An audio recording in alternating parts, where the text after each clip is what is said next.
네, 어제 미래통합당의 새로운 정강정책안이 발표가 됐는데요. 눈길을 끈 게 국회의원 사연임 금지 방안입니다. 그러니까 내리 네 번은 못하게 세 번까지만 할 수 있게 한다 이런 방안인데요. 마침 또 민주당 윤건영 민영배 의원도 같은 내용의 그 관련법 개정안을 발의한 바가 있습니다. 거의 여야의 이야기가 똑같은 것 같은데요. 자, 이게 그러면 제도화까지 되는 건지가 궁금합니다. 그래서 여야 차례로 연결해서 입장 들어보는 시간 마련을 했는데요. 먼저 미래통합당으로 갑니다. 비대위원이자 정강정책 개정특별위원회 위원장을 맡고 있는 김병민 위원장 연결합니다. 나와 계시죠? 예, 안녕하세요. 네, 반갑습니다. 안녕하세요. 그러니까 이 사연임 제한을 좀 일단 먼저 간략히 개념 정리를 하면 내리 세 예, 번까지는 그 당선이 되면 국회의원을 하는데 예, 네 번까지는 못하게. 그럼 한 번 쉬면 다시 또 도전할 수는 있는 겁니까?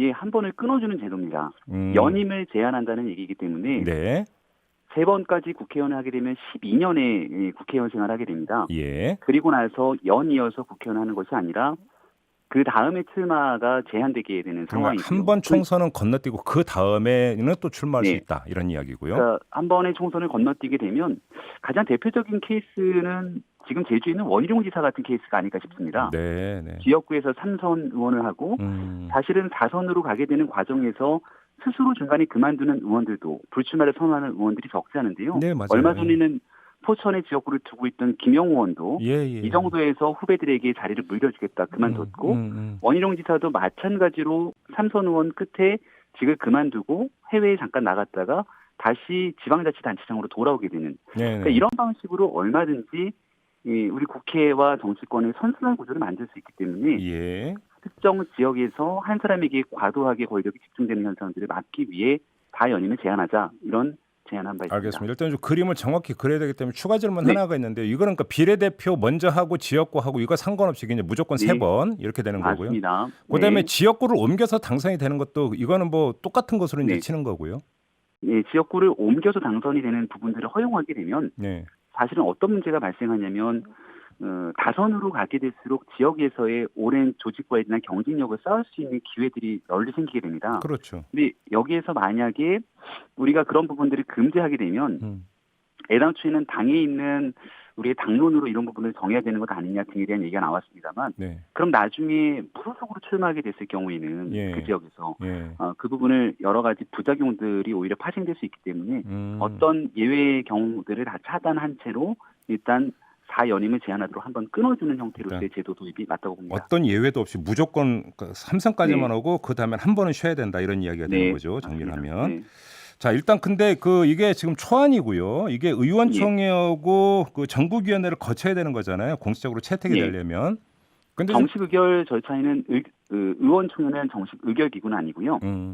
비상대책위원회의 의결 그리고 상임전국위원회와 전국위원회 의결로 정강정책은 확정이 되고 네. 다만 이게 이제 의원들의 신상과도 관련이 있고 또 법안 처리를 통해서 우리 당이 함께 나아가야 되기 때문에 네. 당연히 의원총회 등 현직 의원들의 여러 가지 의견 수렴과 깊이 있는 토의도 이어질 예정입니다. 알겠습니다. 그리고 이게 소급 적용은 안 되는 거죠? 지금부터가 되는 거죠? 네, 그러면 적용 대상은. 맞습니다. 그러니까 이번 21대 국회에서 법을 마련하게 되면 네.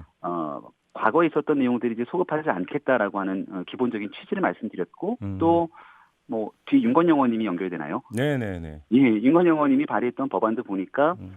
현직 의원들과의 다선 의원들과의 형평성을 고려하기 위해서 현재 있는 국회의원들은 다 1회 당선된 것으로 본다 이렇게 정리를 부칙을 달았더라고요. 그러니까요. 일단은 법이 통과되는 과정에서는 여러 가지 상황들을 고려하는 측면이 중요하기 때문에 그와 같은 방식으로 소급 적용하지 알겠습니다. 않게 적용하는 것이 근데 중요하다고 봅니다. 여기서 이제 바로 어찌 보면 네, 디테일한 문제가 이제 발생을 하는 것 같은데 그러니까 간단히 네, 이야기하면 지금이 21대니까 예, 지금 다선이든 요번에 초선이든지 간에 21대, 22대, 23대까지는 내리 국회의원 당선만 되면 국회의원 할 수 있다는 이야기가 되잖아요. 두 번을 더 하셨다는 얘기입니다. 그러니까요. 네, 그러면 그러니까 앞으로 그러니까 최소 그러니까 뭐 올해 임기 채택이니까 12년은 보장이 되는 거 아닙니까? 그러면 네. 12년 동안에 이 그 제도나 법이 또 어떻게 바뀔지 누구도 장담할 수 없는 거 아닌가요? 그런 가능성도 있습니다만은 네. 일단 법이라는 게 한번 만들어지고 나면 특히 국민의 눈높이에서 굉장히 많은 다수의 국민들이 찬성하는 법안이라고 했을 때 네. 누군가가 나서서 그 법을 다시 뒤집기는 굉장히 어려울 겁니다. 왜냐하면 예. 예를 들어 여야 합의로 이 법이 통과가 된다고 했을 때 이 음. 법을 뒤집으려면 특정 정당이 나서서 네. 뭔가에 대한 역할을 해야 될 텐데 네. 과연 그런 측면에서 국민들이 국회의 기득권 내려놓기로 만들어진 법안을 다시 기득권들 되살린다고 했을 때 네. 국민적 여론이 허용하겠는가라고 하는 측면이 있고요. 음. 일단 한 10년 뒤쯤에는 법이 제정이 되게 되면 그 법이 적용이 될 텐데 네. 대한민국에서 한 번도 가보지 않았던 길을 걷자는 이 취지의 정치 개혁이라고 생각합니다. 음흠. 그런 내용들을 통해서 만약에 이번 21대 국회에서 합의하고 법안이 만들어지게 되면 10년 정도의 기간은 얼마든지 숙고하고 기다릴 수 있는 시간이 아닐까라고 생각합니다. 아, 그러면 지금 그 위원장 말씀에 이미 다 녹아 있는데, 그러니까 그 미래통합당 같은 경우도 이게 이제 전국위원회에서 의결까지 이루어진다면 뭔가 정강정책 당헌 당규에 담는 것뿐만 아니라 법제화까지 간다, 법률까지 바꾼다 이런 계획인 거죠, 정리라면? 저희 정강정책 초안에는 정확하게 국회의원 4선 연임 금지 그리고 뭐 여러 가지 기타 정치개혁 과제가 있는데요.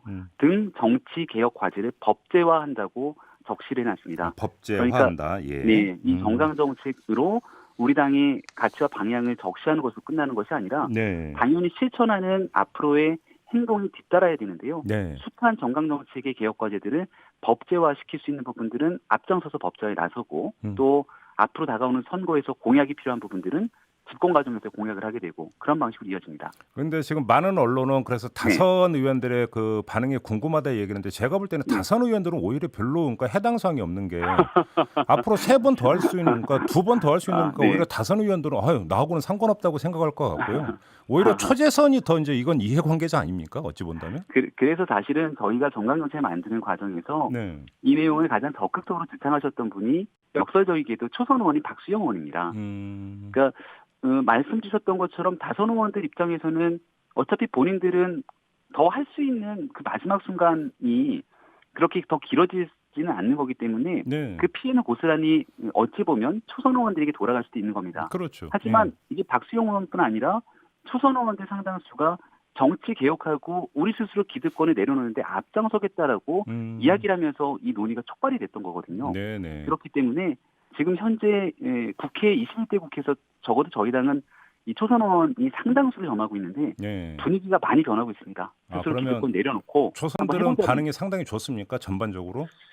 초선 의원들 중에 상당수 반응이 좋고 긍정적으로 해보자는 여론들이 많이 존재했고요. 또 저는 혹시 중진 다선 의원들께서도 불편한 심기가 있지는 않을까라고 내심 걱정도 했었는데 엊그저께는 이 영남권의 한 재선 의원이 연락이 와서 이거 혹시 당에서 불편하게 생각하는 사람이 있더라도 뚫고 가야 된다. 필요하면 내가 의총에 나가서 도와주겠다라고 연락을 오시는 분들도 계십니다. 알겠습니다.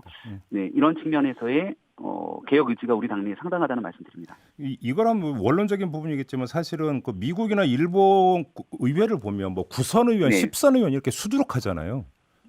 근데 우리나라에서는 왜 그 사연임을 제한을 해야 되는 건지 그 특별한 이유가 뭘까요? 일본 같은 경우에는 정치가 굉장히 개혁적이지 않고 후퇴하고 있는 과정이라는 상당한 부분들이 있기 때문에 일본을 우리의 모델로 삼기에는 좀 부적절하다 말씀드리고요. 미국 같은 경우에도 이 국민들의 실질적인 바람을 담아서 의원들의 연임을 제한해야 된다 이런 목소리가 상당히 높았고요. 상당수 미국에서의 주 내에서도 주 의회의 의원들의 임기를 제한하는 이 법안들이 통과가 돼서 실제 시행되고 있는 주들이 많이 있습니다.